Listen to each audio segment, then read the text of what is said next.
يا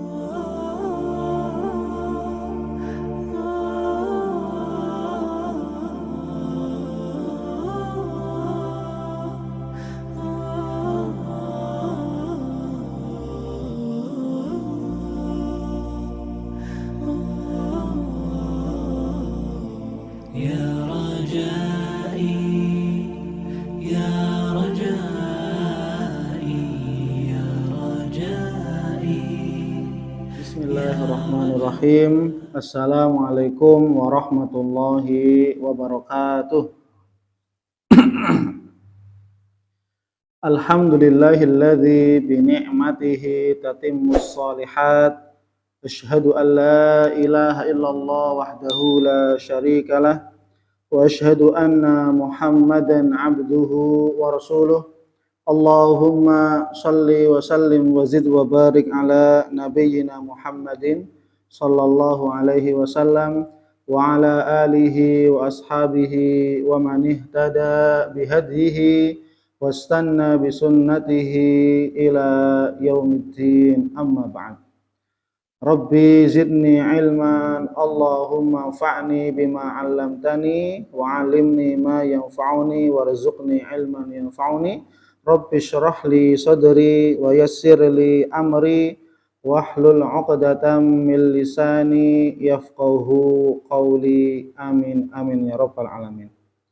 Para hamba Allah yang dimuliakan oleh Allah Subhanahu wa taala, yang senantiasa menyimak, menonton channel YouTube Al-Furqan Noslor, yang semoga Anda semua diberkahi oleh Allah, Anda semua diberikan kesehatan walafiat beserta keluarga Anda semuanya. Amin amin ya rabbal alamin. Alhamdulillah, pada kesempatan kali ini kita akan melanjutkan pembahasan fikih puasa Ramadan. Kemarin kita telah membahas tentang metode penetapan awal Ramadan dan akhir Ramadan.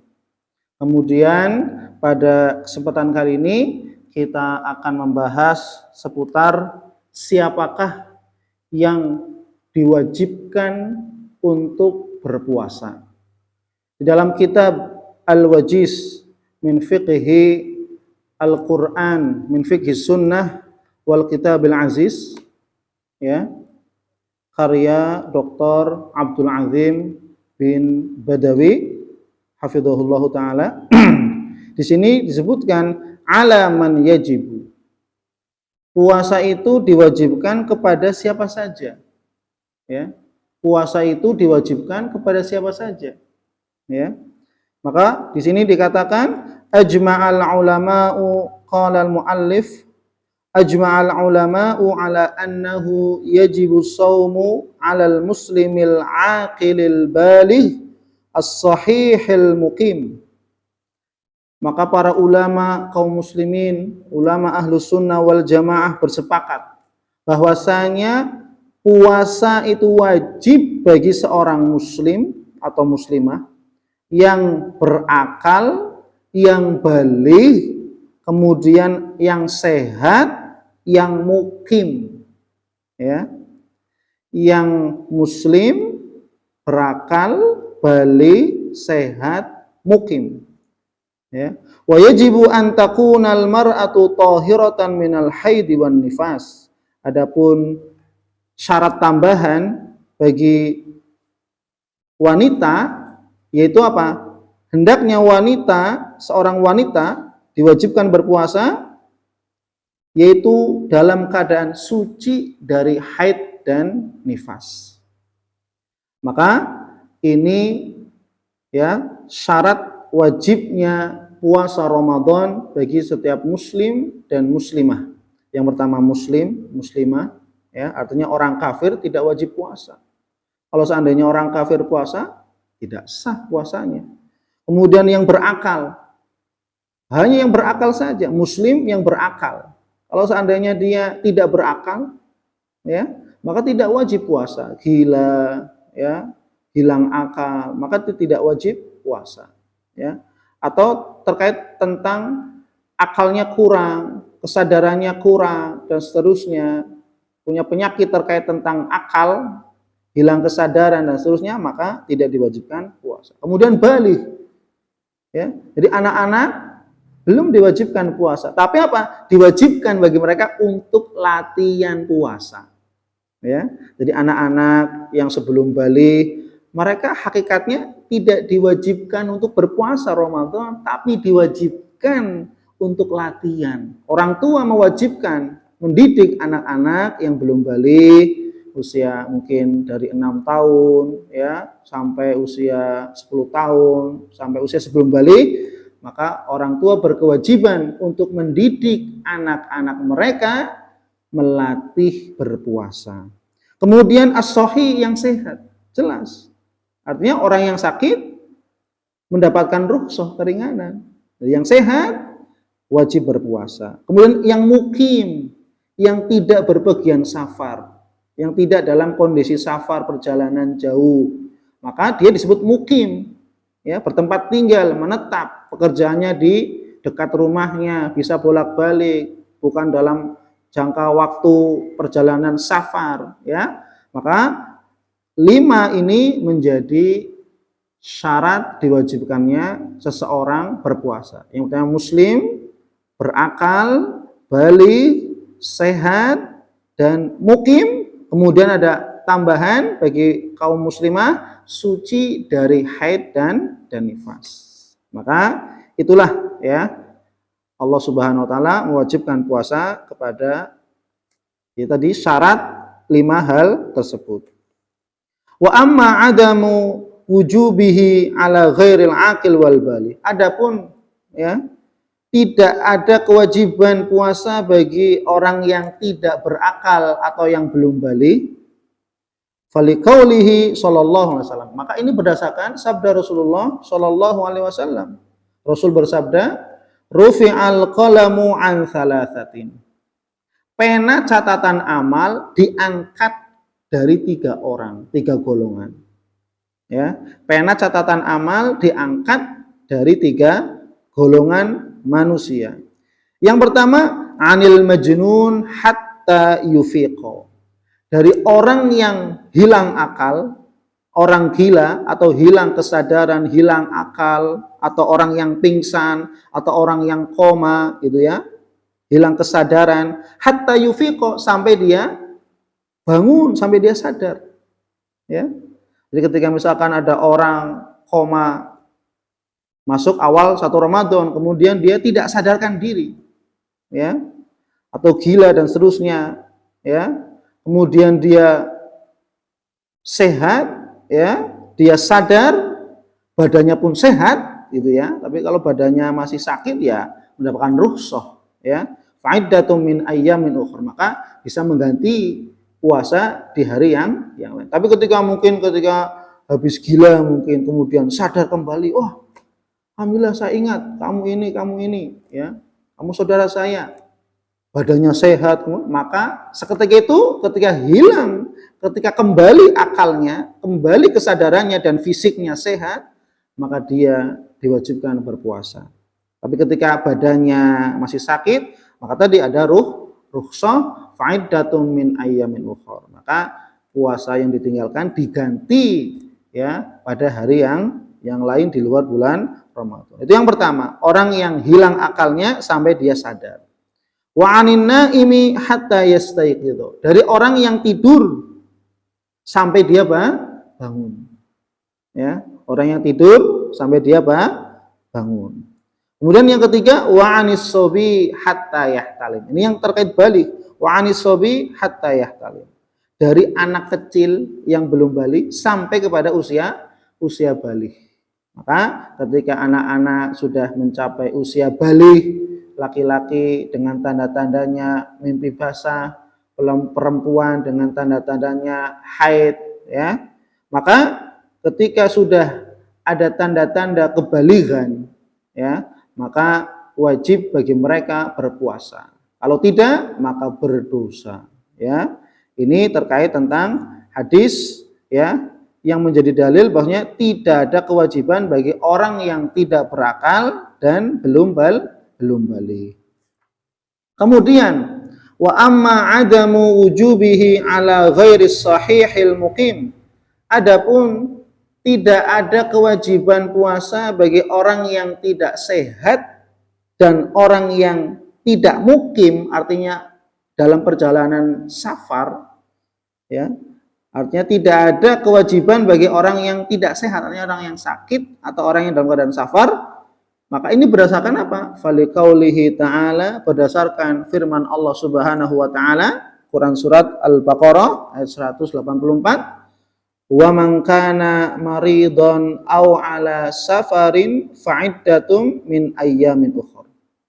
Maka barang siapa dalam keadaan sakit, au ala safarin atau dalam keadaan safar perjalanan, fa'iddatum min ayyamin ukhra, maka hendaklah dia mengganti jumlah puasa yang ditinggalkan, puasa Ramadan digantikan pada hari-hari yang lain di luar bulan Ramadan sejumlah puasa Ramadan yang ditinggalkan. Ini dalilnya, ya. Jadi orang yang sakit, orang yang safar, maka dia mendapatkan rukhsah. Fa in shamal maridu wal musafiru ajza'ahuma. Tapi jika orang yang sakit, orang yang musafir, orang yang dalam keadaan safar perjalanan jauh, loh kok mau puasa, kuat, saya sakit, tapi insya Allah saya kuat, ya, maka puasanya sah, ya, maka puasanya sah, ya. Kemudian misalkan saya dalam keadaan safar, kemudian safar yang jauh, mungkin bisa antar kota, ya, bisa antar pulau, ya. Tapi ketika dia kuat, kemudian dia tetap berpuasa, ajza'ahuma, maka puasanya sah, ya, puasanya sah, ya. Li'anna ibahatal fitri lahuma rukhsah, karena yang namanya pembolehan berbuka puasa bagi orang yang sakit dan orang yang musafir itu adalah sebuah rukhsah, keringanan. Artinya ketika orang yang safar, orang yang sakit bisa menimbang-nimbang dirinya, oh saya kuat lah insya Allah, sakit nggak apa-apa lah. Ketika safar, oh nggak apa-apa insya Allah saya masih kuat. Bisa menimbang-nimbang, maka ya tadi, fa in akhadha bil azimah fahuwa khair. Maka ketika dia tidak mengambil rukhsah, berarti dia mengambil azimah, memang keharusannya ya dia puasa. Ya, padahal dapat rukhsah, tapi tidak mengambil rukhsah, maka fahuwa khair, maka itu adalah lebih baik. Masya Allah, ya. Namun ini ya hanya bagi orang-orang yang Allah berikan kekuatan yang lebih, Allah berikan kehebatan. Karena kan masing-masing orang kan berbeda-beda. Ada orang yang sakit kemudian lemas, ya. Ada orang yang safar kemudian capek, lemah dan seterusnya. Beda-beda, ada yang orang yang sakit masih kuat, itu tergantung sakitnya, ya, dan tergantung fisik masing-masing, dan itu menimbang yang bisa mengira-ngira, mengukur, menimbang kekuatan dirinya adalah dirinya sendiri. Kalau saya dikira kuat, ya silakan berpuasa tetap. Mengambil azimah keharusan memang wajib tetap harus puasa, kewajibannya. Tapi ketika mengambil rukhsah, maka ya silakan. Ya tergantung ya tadi. Ya, kondisi fisiknya dan kekuatannya. Kemudian ayyuhuma afdol, lebih baik manakah, lebih utama yang manakah? Al-fitru amis saumu, antara berbuka puasa atau berpuasa, antara berbuka atau berpuasa, ya. Bagi orang yang sakit atau orang yang dalam keadaan safar perjalanan jauh, maka lebih utama mana? Apakah tetap berpuasa ataukah dia berbuka mengambil rukhsah? Maka qala al-muallif hafizahullah, beliau mengatakan di sini, illam yajidil marid wal musafir masyaqqatan bisaum fasaumu afdol. Jika orang yang sakit, orang yang musafir dalam perjalanan tidak mendapati masyaqqatan, kesusah payahan, ya, tidak mendapati kesusah payahan, kesulitan, ya, perjalanannya mengakibatkan lemah dan seterusnya, rasa sakitnya menyebabkan semakin lemah dan lemah, berarti kan itu adanya masyaqqah, ya. Fasaumu afdol. Tapi ketika tidak mendapati masyaqqah, tidak mendapati kesulitan, kepayahan bagi orang yang sakit dengan sakitnya, bagi orang yang musafir dengan safarnya, maka ketika tidak ada masyaqqah tersebut, kesulitan, kepayahan dan seterusnya, fasaumu afdol. Maka berpuasa itu lebih utama. Ya. Wa in wajada masyaqqatan, tapi ketika orang yang sakit, orang yang musafir dalam perjalanan mendapati dengan rasa sakitnya ketika puasa kok malah menambah rasa sakit. Ketika sedang safar tetap berpuasa loh kok malah menambah kepayahan, kesusahan, menjadi lemah dan lemah. Fal fitru afdol. Maka berbuka itu lebih utama. Ya. Dan ini sebagaimana ya sabda Rasulullah SAW atau para sahabat ketika mereka sedang berperang, ya ada yang kuat berpuasa, ada yang tidak kuat berpuasa. Sebagaimana an Abi Sa'id Al-Khudri radhiyallahu anhu qala, dari Abu Sa'id Al-Khudri radhiyallahu anhu berkata, kunna naghzu ma'a Rasulillah sallallahu alaihi wasallam. Dahulu kami berperang bersama Rasulullah sallallahu alaihi wasallam. Coba bayangkan, perang. Berarti kan apa? Meninggalkan kotanya, meninggalkan tempat tinggal dalam keadaan safar. Safarnya safar yang wajib berjihad. Ya, sudah di jalan, perjalanan, ada yang jalan kaki, ada yang naik kuda, ada yang naik onta. Sudah capek safar. Kemudian ketika sampai berperang. Berarti kan tenaganya luar biasa. Ya, dalam ketika itu apa? Kunna naghzu ma'a Rasulillah SAW fi Ramadan. Kami berperang bersama Rasulullah SAW pada bulan Ramadan. Masya Allah. Luar biasa para sahabat. Ya, luar biasa. Faminna shaim wa minnal muftir. Maka di antara kami, ini sahabat bercerita, Abu Sa'id Al-Khudri bercerita. Ya, di antara kami ada yang tetap berpuasa, ya. Dan di antara kami juga ada yang muftir, berbuka. Ya. Karena tadi tergantung kondisi fisik masing-masing, kekuatan masing-masing. Fala yajidu shaimu 'alal muftir walal muftir 'alas shaim. Maka orang yang berpuasa ya, tidak ngejek kepada orang yang berbuka. Loh, kamu kayak gitu aja kok lemah. Saya nih masih kuat tetap berpuasa. Tidak, para sahabat sama-sama tahu. Yang penting kalau para sahabat ini sahabat kuat, maka sahabat yang kuat berpuasa tidak mengejek sahabat yang tidak kuat berpuasa. Artinya dia berbuka karena memang tidak kuat. Walal muftir 'alas shaim, dan sahabat yang berbuka puasa karena tidak kuat tidak juga mengejek sahabat yang tetap berpuasa. Wah, kamu sok alim, sok kuat. Ngapa sih? Kan tinggal ngambil rukhsah, kenapa? Ya, jangan dipaksa-paksa. Tidak. Artinya sama-sama mengetahui. Inilah para sahabat, mereka paham tentang ilmu. Jadi mereka tidak saling mengejek. Ya, yang kuat, para sahabat yang kuat berpuasa tidak mengejek kepada sahabat yang tidak kuat puasanya berbuka. Yang sahabat yang berbuka puasa, ya, kemudian tidak mengejek kepada sahabat yang tetap bersikukuh untuk berpuasa karena kuat, ya, karena mereka sama-sama sudah memahami ilmu. Maka kalau kita seandainya hidup di dunia paham dengan ilmu syar'i agama, maka kita tidak akan saling cela-mencela, tidak akan saling menjatuhkan satu sama lain. Maka dasarnya adalah ilmu. Apalagi sama umat Islam, kita harus bersatu padu. Kita harus merangkul, kita harus saling berkasih sayang, ya, bukan malah saling mencela. Kalau saling mencela berarti apa?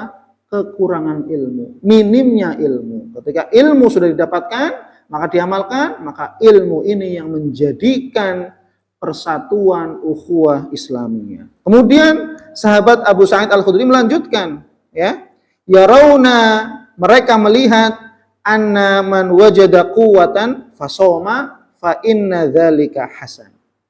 Maka para sahabat melihat masing-masing, barang siapa yang mendapati kekuatan fisiknya, fasoma, kemudian dia mau puasa, fa inna dzalika hasan, maka itu lebih baik.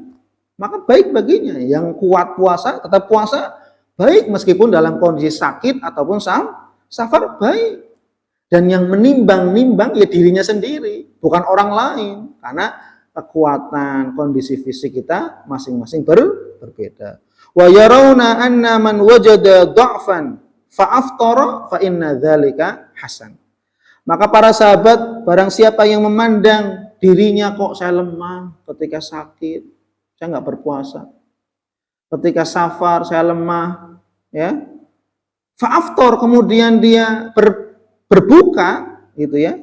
Fa inna dzalika hasan. Maka itu juga kebaikan.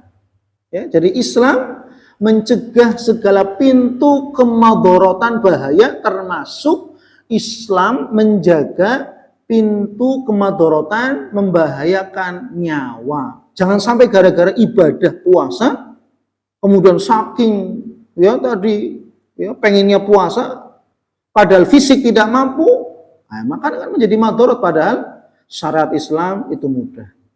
Jangan mempermudah dan jangan mempersusah. Fattaqullaha mastata'tum. Bertakwalah kalian kepada Allah sesuai dengan kemampuan masing-masing. Yang tetap kuat berpuasa, silakan berpuasa. Bagi yang sakit, yang safar. Kalau yang sakit, yang safar, lo kok dirasa tidak kuat, ya silakan berbuka. Maka masing-masing ini kebaikan. Ya, yang penting yang berbuka mengganti puasa Ramadan yang ditinggalkan pada hari-hari di luar Ramadan, sejumlah puasa Ramadan yang ditinggalkan. Kemudian wa amma adamu wujubihi 'alal haid wan nufasa. Maka adapun tidak adanya kewajiban bagi wanita yang haid dan wanita yang nifas, fali haditsin Abi Sa'id Al-Khudri radhiyallahu anhu. Maka ini juga berdasarkan dari hadis Abu Sa'id Al-Khudri radhiyallahu anhu berkata, qala an-nabiy sallallahu alaihi wasallam, Rasulullah Nabi kita Muhammad sallallahu alaihi wasallam bersabda, alaisa idza hadat lam tusalli wa lam tasum? Ya. Bukankah wanita ketika sedang haid atau nifas, lam tusalli wa lam tasum, tidak boleh sholat dan tidak boleh puasa? Kemudian apa? Fadzalika nuqsani diniha. Maka ketika seorang wanita haid, wanita dalam keadaan nifas, kemudian dia tidak sholat 5 waktu, tidak puasa Ramadan, maka kata Nabi, fadzalika nuqsanu diniha. Maka itulah kekurangan agama bagi kaum wanita. Maka Rasulullah SAW memotivasi karena wanita ya ketika sedang haid dan nifas, mereka meninggalkan sholat, ya, karena memang tidak boleh sholat 5 waktu dan tidak boleh puasa. Maka Rasulullah memberikan wasiat, tasoddaqna, istaghfirna wa tasoddaqna. Maka memperbanyak istighfar dan memperbanyak sedekah. Itu pesan dari Rasulullah SAW terkhusus kepada kaum muslimat, wanita-wanita muslimah. Karena apa? Kekurangan agamanya disebabkan apa? Tidak sholat 5 waktu dan tidak puasa Ramadan, diakibatkan datangnya haid dan ataupun dikarenakan nifas. Fa in shamatil haidu awin nufasa, dan jika seandainya orang wanita yang haid dan wanita yang dalam keadaan nifas tetap berpuasa, saya nggak mau lah, lagi haid nih, wanita sedang haid, wanita sedang nifas, saya nggak mau lah, saya maunya tetap puasa. Kenapa? Males bayar utangnya, gitu ya. Lam yujzihuma, maka puasanya tidak sah. Betul, karena syaratnya kan tadi apa? Wanita harus suci dari haid dan nifas. Loh, kalau mau tetap ngeyel, tetap berpuasa, puasanya tidak mendatangkan manfaat apa-apa. Pahala ya tidak dan apa-apa. Karena tidak sah puasanya. Li'anna min syuruti shaumi thahara minal haid wan nifas. Maka dikarenakan syarat-syarat puasa, ya, diwajibkannya puasa adalah suci dari haid dan nifas, wa yajibu alaihimal qada. Maka wajib bagi keduanya, bagi wanita yang haid dan nifas, mengqada puasa, mengganti puasa pada hari-hari di luar bulan Ramadan sebanyak atau sejumlah puasa yang ditinggalkan karena haid ataupun nifas. Kemudian berdasarkan hadis Rasulullah SAW dari Aisyah terkait tentang qada, ya, puasa, an Aisyah taqalat, dari Aisyah berkata, kunna nahidu ala ahdi Rasulullah sallallahu alaihi wasallam. Dahulu kami haid pada masa Rasulullah SAW. Dahulu kami para wanita-wanita mengalami haid, ya, pada masa Rasulullah Sallallahu Alaihi Wasallam. Fanu'maru biqada'is shaum wala nu'mar biqada'is shalah. Tapi kami hanya diperintahkan untuk mengqadha, mengganti puasa Ramadan yang ditinggalkan, wala nu'maru biqada'is shalah. Dan kita tidak diperintahkan untuk mengganti jumlah berapa kali sholat yang ditinggalkan. Maka ini merupakan rahmat kasih sayang Allah kepada kaum wanita muslimat. Mereka tidak sholat, mereka tidak puasa dikarenakan haid dan nifas, ya. Dan mereka hanya diperintahkan untuk mengqadha, mengganti puasa yang ditinggalkan ketika bulan Ramadan dan tidak mengganti sholatnya. Coba kalau seandainya seorang wanita haid, wanita nifas, kemudian dia wanita haid, wanita nifas apalagi 40 hari nggak sholat, ya kan? Coba kalau dia harus mengqadha sholatnya, masya Allah, ya. Allah kan berarti, padahal Allah Rahim, Maha Penyayang, Maha Pengasih, Maha Bijaksana. Tapi kalau seandainya misalkan tetap wanita yang nifas kemudian harus mengqadha sholat, maka tidak ada kebijaksanaan dari Allah. Maka apa? Allah Hakim, Allah Rahim, Allah itu Rahman, Maha Pengasih, Maha Penyayang, Maha Bijaksana. Sehingga apa?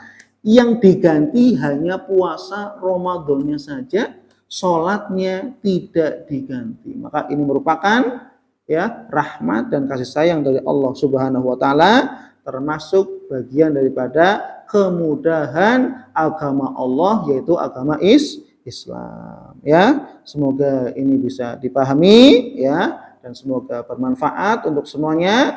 Cukup sampai sini. Akhiru qali subhanakallahumma wa bihamdik asyhadu an la ilaha illa anta astaghfiruka wa atubu ilaik. Wallahu a'lam bissawab. Wassalamualaikum warahmatullahi wabarakatuh.